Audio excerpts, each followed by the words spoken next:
Hi there, and welcome back to another action-packed episode of Max 201. This is Gary Davis, once again, for FX PhD, and this week we're going to be continuing our discussion on mental ray lighting.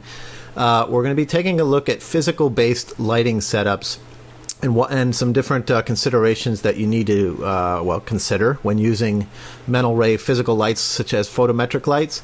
We'll also be taking a look this week at the first look at a thing called exposure control, and this is something that'll come up in subsequent sessions about lighting.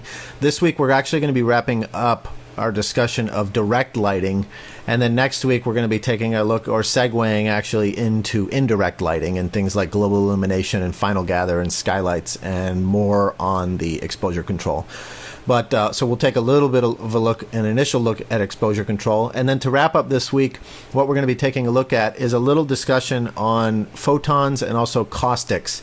And caustics are basically that effect of having, you know, the classic example is of when you shoot light through a wine glass or the reflection of a swimming pool up onto a wall, and it's basically reflected or refracted light. And we're going to be taking a look at how to generate caustics, how to create them, how to manipulate them within mental ray, and also some special considerations for a couple of different shaders, such as the architectural and design shader and the standard shader. So once again, we've got a lot to cover. We'll be wrapping up this week our discussion of direct lighting. Next week, we'll be starting into indirect lighting. So once again, we've got a lot to cover this week, and here we go. So to start off this week's discussion, what I wanted to talk about a little bit is the scale of a Max scene. We've addressed this before. If you've been familiar with perhaps the Max 101 class, this is another thing that I brought up. And it really is something that hits a lot of different aspects when working in 3ds Max, is working at the proper scale. And you'll notice here, if I just make a primitive in my scene and just kind of create a box here, I've got a very simple cube in the middle of my room here. And if I go to the modifier command, or the command panel modify tab, you can see that I happen to be working in feet and inches. So this column right here, if I were to make this roughly the size of a person, say 2 feet by 3 feet by 6 feet tall, that's roughly the size of a person. So I'm working roughly to scale, and this room is actually using real world units.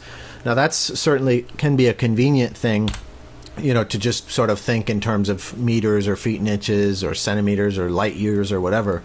But it's really going to become critical when you start working with a couple of different things within mental ray, one of them being photometric lights. So to set this up, I just want to reiterate this for those of you who might not be working with a proper unit setup. Come up here under Customize Unit Setup, and here is where you can set the display unit scale. And very briefly, I'll go through this. This display unit scale is really just how you're going to be looking at units within the interface. So this, I happen to be set up with feet with fractional inches, and you can see here I'm defaulting to feet as my units. I could very easily switch that to metric and go out, and inside of Max now I'm still working to scale, but now obviously the units are in metric. Now, one more thing to just point out about this, a lot of people seem to have a little confusion about this default units right here. All this means, if I'm working in a US standard of feet and inches, and if I default to feet, what that means is if I come through here and said, for example, I wanted to type in the number 6 and hit enter, it's going to take that as 6 feet, as opposed to if I wanted this to be defaulting to inches, and I came through and typed in for the width value here 6 and hit enter, you can see it's actually taking it as inches. So that's just a preference really of how you want to kind of think when you hit the enter button. If I hit 12 and hit enter, do I want it to be feet or inches? But again, all of these, whether you're working in generic units, US standard, metric, or whatever, is really just for the display. Now under the hood is this system unit setup. And this is something that I would really strongly encourage you guys and gals, to leave alone. And I very rarely say that about anything in Max. Typically, I say, you know, knock yourself out, try things, try to break it, you know, play and experiment and so on. But this is one of the times where I say, really, it's a good idea to leave this default value alone. And what this system unit is basically internally how 3ds Max is operating under the hood. Now, this isn't to say that you shouldn't ever need to change this, and I just want to take a moment to talk about this a little bit, because it's a really important and often misunderstood thing about 3ds Max. what we're saying here is that we're working in 1 unit equals 1 inch. And this is going to be, again, a really good suggested default if you're doing things like architectural design or set design, set extensions, things like that. When you might want to change this is if you're working on something consistently that's either very small or very big. And by that I mean, say for example, if you're a jewelry designer or something and everything you're modeling and rendering is quite small, maybe less than a shoebox. Or, for example, if you're modeling something like huge landscapes or even like solar systems or something like that, you might want to be working in things like kilometers or something like that. But for the most part, and chances are probably 90% of the people out there would have a very good time by leaving this alone. This is going to be something that will potentially cause issues if you're working in a shared collaborative environment with a lot of different artists. This is something that if you have a discrepancy here between your max scenes, scale is a really serious issue that you can kind of mess up. So my strong recommendation here for 95% of the people out there is leave this alone. The system unit setup to default is 1 unit is 1 inch, and this has nothing to do with whether you're living in America or elsewhere in the world and want to work in metric. This is just a default unit system setup, and you can come out here and work in metric or US standard or whatever you want to as far as how those units are exposed in the interface. And I hope that was something new for you, many of you out there. It's going to be really important, not only just for ease of measuring things and knowing that something's 10 feet or 6 meters or whatever, but as I mentioned, this is going to be really critical when we start dealing with real-world physical-based lighting setups. So working to scale is the biggest tip I could possibly give anyone using 3ds Max, or any 3D program for that matter, but it's really going to come into play when we start dealing with mental ray physical lights. So as you know, to come in and create lights, you're going to be under the Create Light tab, and we've looked at a lot of different ones of these, specifically, well, everything except the skylight we'll be investigating next week. But what I wanted to jump to this week to round out our direct light discussion are these photometric lights. And a lot of people are kind of unclear about these as well. These are actually photometrically accurate real-world light setups. And that's a mouthful to say and also understand maybe.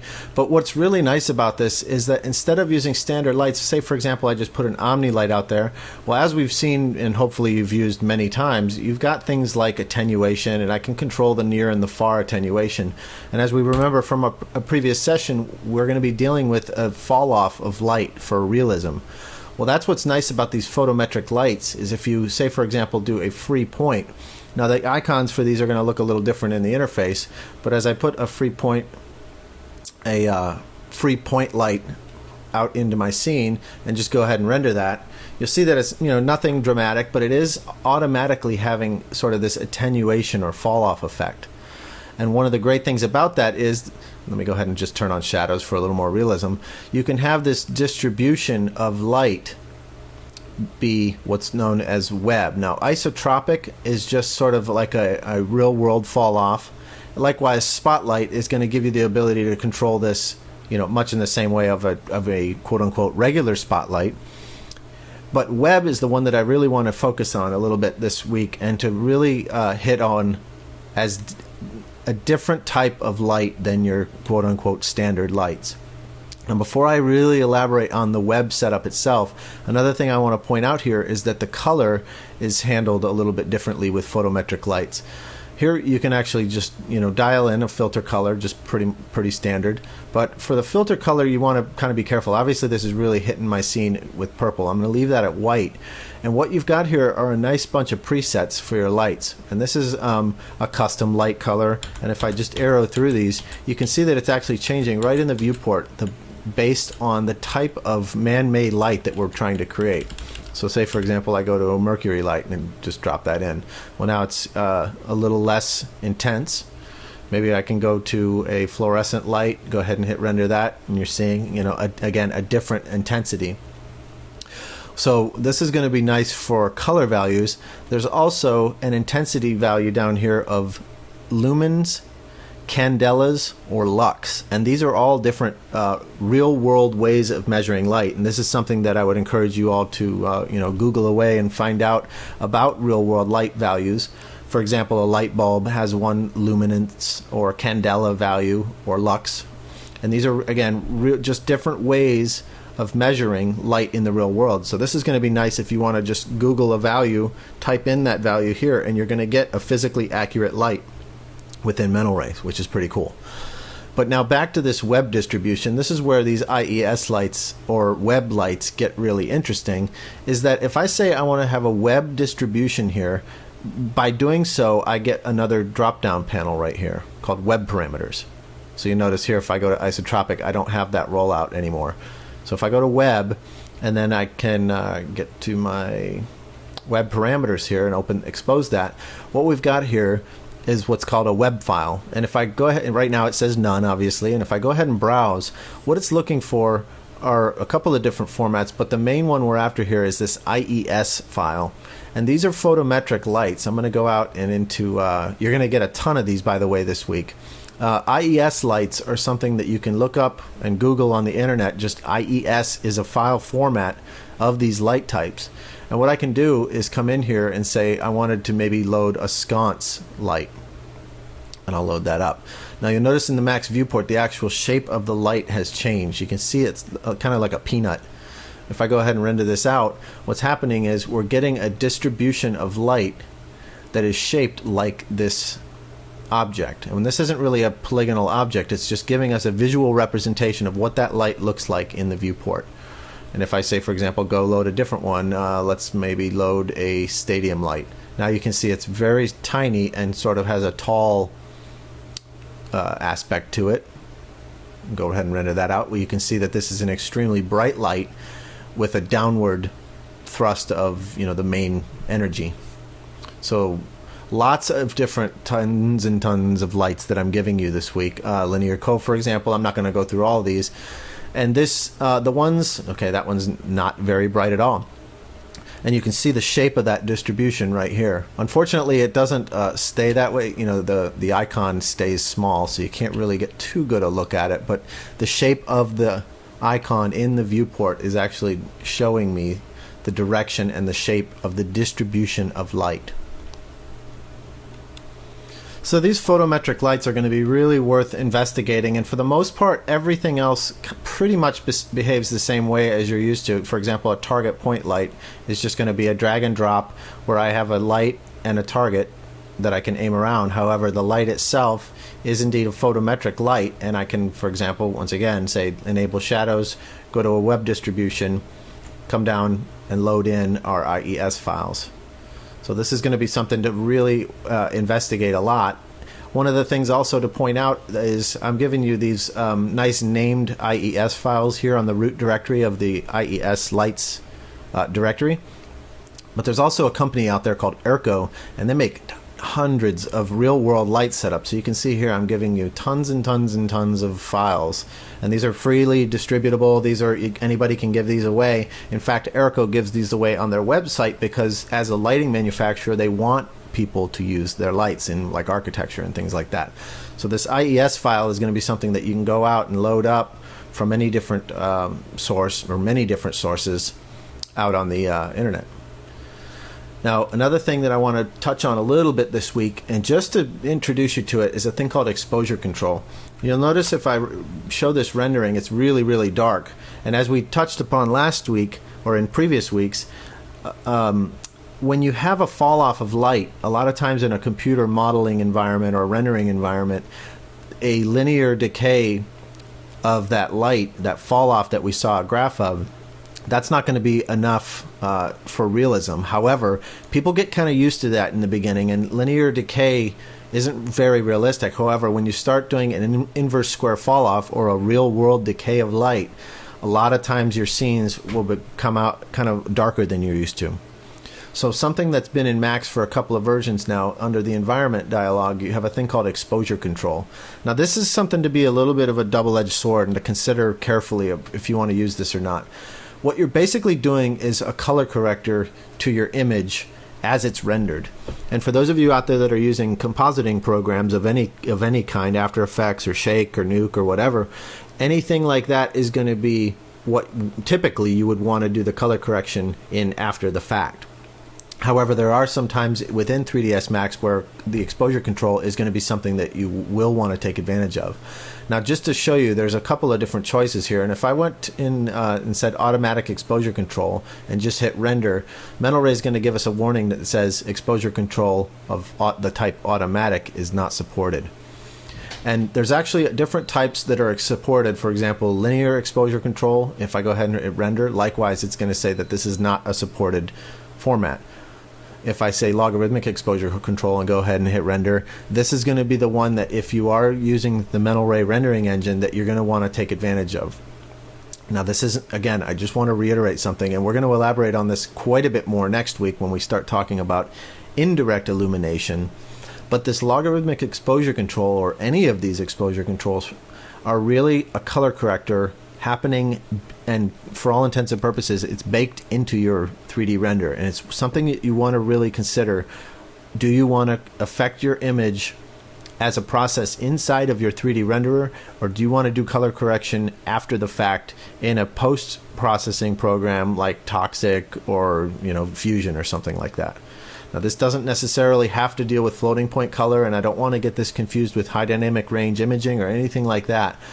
But if and when you're using photometric lights, a lot of times, and this isn't any rule carved in stone, but a lot of times people like to take advantage of this logarithmic exposure control, especially if they're not going to be compositing. So this is just something to consider. Another thing about exposure control in general is that you've got this great little render preview window, and you can see that I get a very dark representation of this render. And here's where I can control things like brightness, contrast, whether or not it's an exterior, and the physical scale is kind of a biggie, where you can really basically get an idea of what this image might look like with your lighting setup. So you're not adding more light, and that's something else to be really clear about, is that this exposure control is not adding more light as I do this brightness and contrast and so on. It's really just a color corrector happening to the render. To wrap up this week, I'm going to be taking a look at how to create what's called a caustic effect. And the classic example is the reflected light coming off of water at a swimming pool. And you can see here I've created an animation that has both reflected and refractive caustics. And what I mean by that is you can see that there's a twinkling of light. Let's make this go ahead and loop. There's a twinkling of light up on the walls, much in the same way as you'd have at a swimming pool. And we're also getting a nice bending of light through the transparent water. And you see all this sort of coloration and effect on the wall. Well, both of these are what are called caustic effects, and this is basically just the reflection and or the refraction of light. And it's not only just reflecting or refracting light, but it's actually giving a little bit of an indication of where the light is bending, basically. So this is going to be a kind of a neat effect, especially when you're dealing with things like metallic objects or glass or liquid not of any kind, but of many types, again, such as water. So a caustic effect is going to be something that you might want to take advantage of Mental Ray just for the caustic effect. And in fact, all these advanced renderers like Final Render and Brazil and V-Ray and Mental Ray all excel at caustics, and they basically work pretty much the same way. So here we are in Max. I'm going to actually create this from scratch with some primitives just so you really see the workflow. And what I'm doing obviously is creating just a series of primitives here, and I'm going to put this on a ground plane so that we have a nice area to receive these caustic effects. And on the ground I'm actually just going to use a standard material, and I want to keep it very neutral and just kind of have like a basic gray with no shininess. So I'm going to drag and drop that on the ground and have that as our basic setup. Now I do want to have a couple of different object types out here, or material types rather. So what I'm going to do is set up, we'll just use the default architectural and design material on this teapot on the left. We'll set up another architectural and design. Maybe we'll go ahead and use the preset for glass. I'll use solid glass. We'll do that on the sphere. And we'll use another architectural preset, maybe of kind of a metal Oh, I don't know, let's do brushed metal on this teapot over here. And again, just from previous classes, remember that when you have these really reflective or refractive materials, it's a good idea to go ahead and turn on that checkerboard so it indicates kind of what's going on. So as we render this out, there's nothing magical happening yet. It's, you know, got some nice shaders on there, no shadows. There's actually no lights in this scene yet at all. So we want to go ahead and enable it. Now, to do a caustic effect, it comes up in Mental Ray in a couple of different places. It is an effect that is based on lighting, so I am going to go ahead and let's just use maybe an area spot, a Mental Ray area spot. And I'm going to shine this down on our scene. I'll use shadows are kind of irrelevant, but I like them just because they make things look a little more realistic. And I'm going to just change my cone angle on this to maybe like 25 by 60 so that it's not quite as harsh an edge. So again, we're just getting a basic lighting effect. Rendering that out, we see our shadow, and we've got pretty much just harsh direct lighting. Okay, so with ray trace shadows, what we're going to be getting on that transparent object like the sphere is in fact transparent shadows. However, the caustic effect needs to really be enabled in a couple of places. The first is at the object level. And so what I'm going to do is actually select just the objects that I would want to cast a caustic effect. And in that case, it's going to be these three primitives, but not the ground plane. Then what I'm going to do is actually, and again with multiple objects selected, I can do this. I'm going to right click, go into the Object Properties dialog, and under the Mental Ray tab here you'll see that every object by default is set up to receive global illumination and generate it, and also receive caustics. And generate caustics is turned off, and it's the only one that I want to come in here and go ahead and enable so that these objects will in fact tell the Mental Ray rendering engine, go ahead and generate caustics. Now if I render this out right now, you're not going to see any caustic effect yet because we haven't enabled it globally for the Mental Ray renderer. So all we've done right now is said which objects will cast a caustic effect. And over here, let me just move my camera around just a little bit so we can see a little bit around that sphere. What we're seeing is transparent shadows, but that is not a caustic effect. It's really just a ray traced shadow going through glass, which in a lot of cases is just fine. You don't maybe need a caustic effect. But since we're after one, I'll show you how to do that. So what I'm going to do is come up to the render dialog, and under indirect illumination, now this is an indirect illumination, and this is going to be the subject of what we're getting into quite a bit, in fact all of next week and the week after.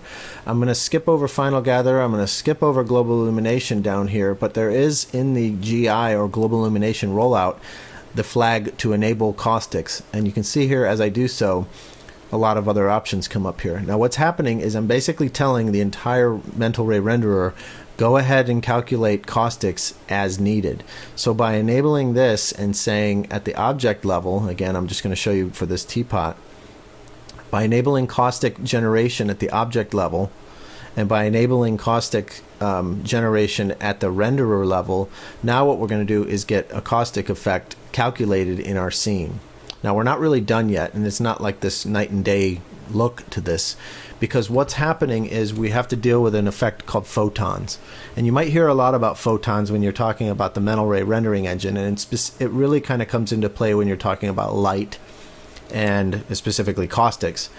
What happens is basically very similar to ray tracing. When you calculate a beam of light shooting down through your object and your shaders and calculating, you know, the look of the surface, and if it has a transparency, it's going to do refraction and so on and so on. What we're getting is a certain amount of energy, or beams of light rather, calculated in our render, or in our calculation. The more beams and the more rays you shoot, the longer it takes, the better it looks. And that's going to be very true with photons as well.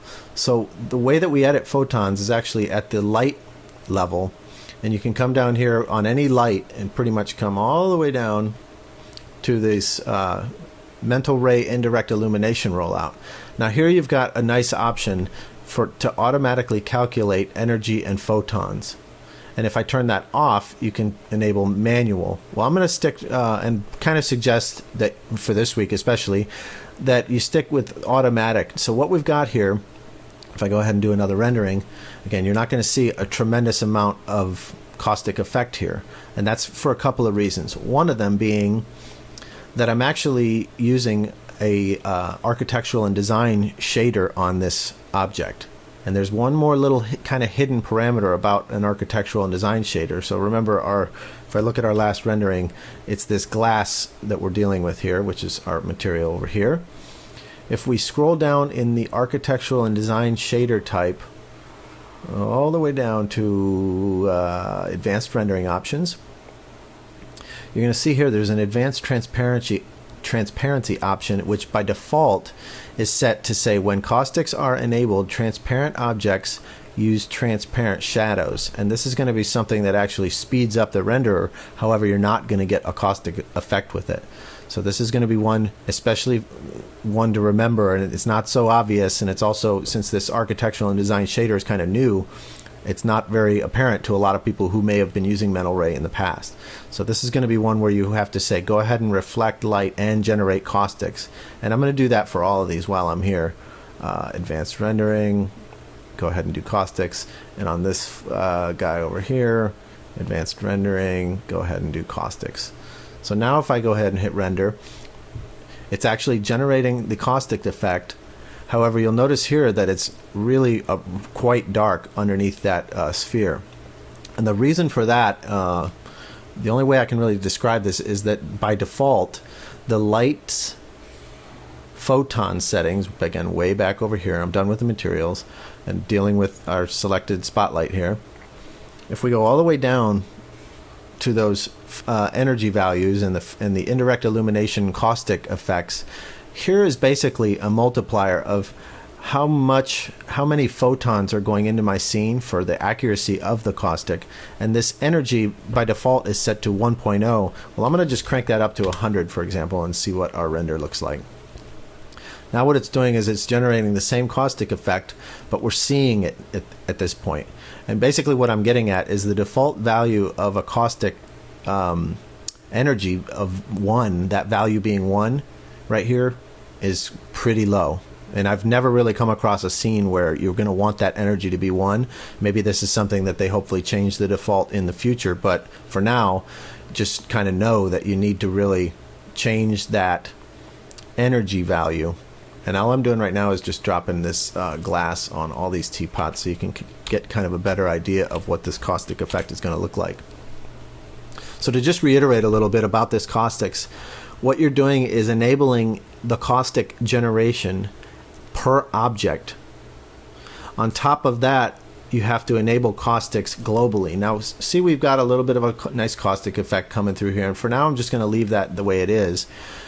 What's happening as we're editing this light is that it's telling the renderer how much energy and accuracy to shoot from this particular light. Well, if we went ahead and put this back down to say half that value, maybe split the difference. Something that in the render dialog you can do is have a multiplier of the entire generation of every single caustic in your scene. So here I can say the multiplier, maybe let's just go up to 50 and really crank this.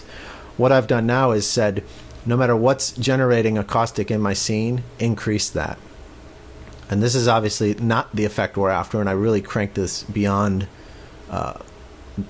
good quality. What you're seeing here are these spots, and these are actually the photons that are occurring in my scene. Now, the amount of photons is one thing, and that's right here.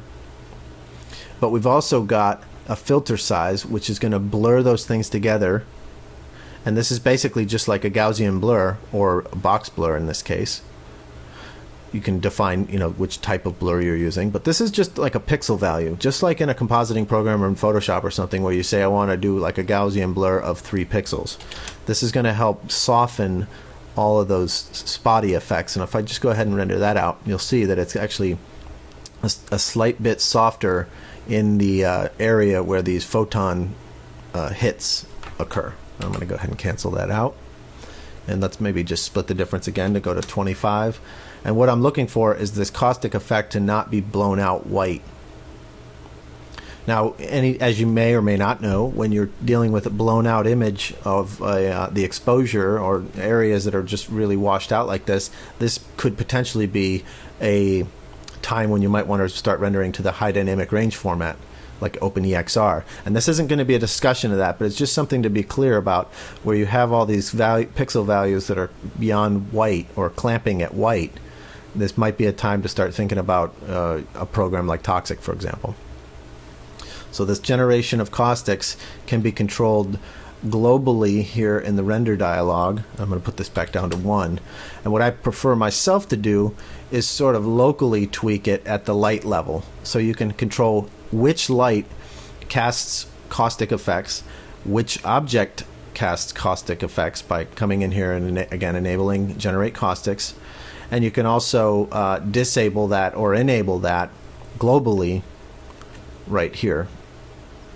One last thing to remind you about is that this new architectural and design shader quite often won't generate caustics. And that's because of this dialog right here, where it's going to say use transparent shadows, and using transparent shadows will be faster, but it's not a true caustic. So one last thing to in wrapping up this week is, if you're going to be using, say, a standard material, this doesn't have anything really specific about caustics in it, except all the way down, and this isn't exclusive to the standard material, but all the way down here you have this mental ray connection, and this is where I can unlock and enable things like a photon shader for caustics. And in this case I'll just use like a photon basic. Let's maybe come up here, change our diffuse to a red, make it a little bit shiny, and put this guy out on a couple of objects. So if we go ahead and render that out, what we're basically doing is saying that there's going to be a caustic effect on this material, but that the material or the shader, the standard shader, isn't really handling it. Instead, we're giving it this mental ray shader to handle that. And again, this might require us to come over at the light level and crank this up. I basically, in my own workflow, I basically just really dial these in an extreme level. Now you can see we're getting a caustic effect bounced off of these. However, the caustic effect is not based on the standard red shader here.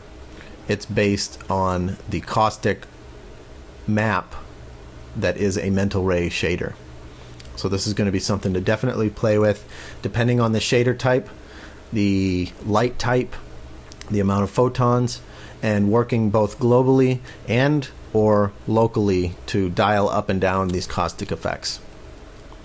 So with that, I'm going to wrap up for the week. I want to thank you guys and gals for listening. Once again, my name is Gary Davis for Effects PhD. I look forward to hearing your comments and suggestions and so on in the forums.